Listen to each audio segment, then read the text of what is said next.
6 C3 cycles, 6 मतलब 6 C3 cycles,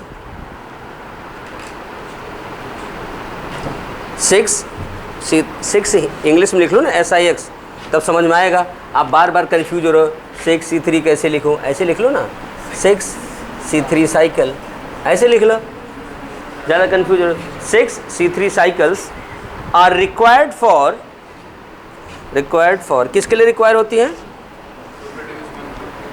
require for synthesis of 1 molecule of glucose, 1 molecule of glucose, 1 molecule of glucose. हो गया। अगला star लिखना। In 1 Kelvin cycle,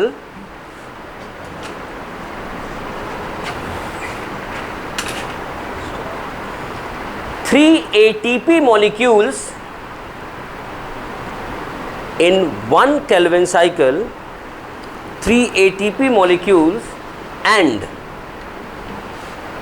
2 NADPH2 molecules, 2 TWO2 NADPH2 molecules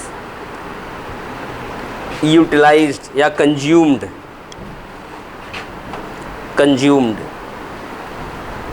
हो गया। अगला star लिखना H2O। अगला star for synthesis of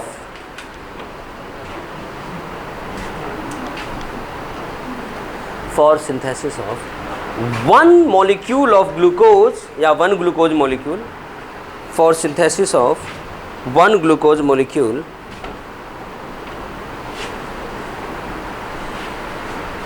18 ATP and 12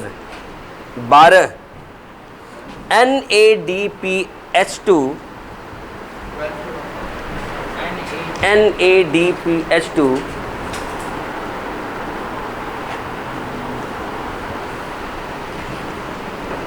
are required in Kelvin cycle, required in Kelvin cycle। और कमाल की बात बताएं, अगर आपके मन में ये लग रहा हो कि ATP मतलब यहाँ एनर्जी लग रही है, तो ये आपकी भूल है। ATP एक्चुअल में यहाँ एनर्जी के साथ साथ फॉस्फेट का, मेनली फॉस्फेट का सोर्स है, और NADPH2 हमारा हाइड्रोजन का सोर्स है। वरना NADH2 जो होता है वो 3 ATP के इक्विवेलेंट होता है। अगले चैप्टर में हम लोग पढ़ेंगे, जब उसको तोड़ेंगे तो ATP 3 निकलेगी, जब धड़ धड़ धड़। लेकिन अब इतना जान लो कि यहाँ सिर्फ हाइड्रोजन का सोर्स है और कुछ नहीं। हाँ चलो, अब एक सवाल और पॉइंट लिखना है। एक बात बताओ मुस्कान, तुम क्या सोच रही हो? कुछ नहीं। ये जो इधर नीम का पेड़ है देखा है, ये C3 प्लांट है कि C4, मतलब C3 साइकिल वाला है कि C4 साइकिल वाला है, क्या है?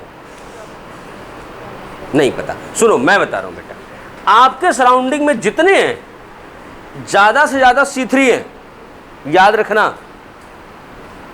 आप जब अगली C4 साइकिल पढ़ेंगे, आपको गन्ना, मक्का, बाजरा, ज्वार, ये C4 वाले हैं।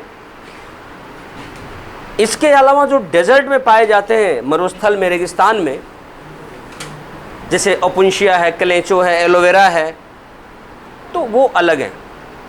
तो ये आपके सराउंडिंग में जितने हैं, आम, नीम, पीपल, बरगद, सारे के सारे C3 प्लांट हैं।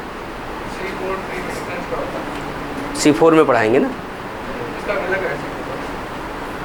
भाई, मैं C3 भी पढ़ाऊँ, C4 पढ़ाऊँगा, C2 भी पढ़ाऊँगा, 11th में ही पढ़ाऊँगा, PhD में नहीं, इसी चैप्टर में। इसके बाद वही है। चलो आगे हेडिंग बना के लिखो, एग्जाम्पल्स, C3 के एग्जाम्पल्स लिखो।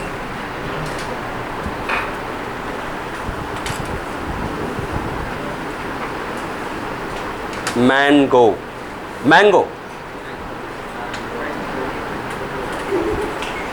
अच्छा एक बात बताओ, तुम लोग को ट्रांसलेशन आता है? थोड़ा सा क्लास 6 वाला बंद करो। जिसको आता है उस लाइन का ट्रांसलेशन वो सिर्फ हाथ उठाएगा और कोई बोलेगा नहीं जो मैं पूछूंगा। बिल्कुल इजी, कोई मुंह नहीं खोलेगा, सिर्फ हाथ उठाएगा। यहाँ पे जो जो खूब टेस्ट में टॉप करते हो ना, class 3rd 4th 5th 6th वाले ट्रांसलेशन बताना। राम आम खाती है। किसी को आ गया? हाथ उठाओ। खाती है। राम आम खाती है। Ram eats mango. नहीं, राम इज कारपेंटर।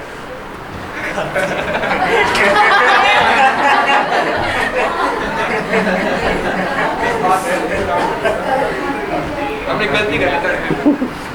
मैंने खाती बोला था, खाता नहीं।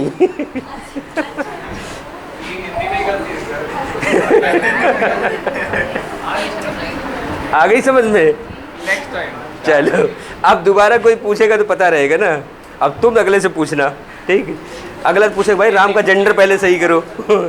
चलो चलो पढ़ते हैं हम लोग। लिखो, हाँ लिखो, एग्जाम्पल लिखना। मैंगो, नीम, गुआवा, अमरूद,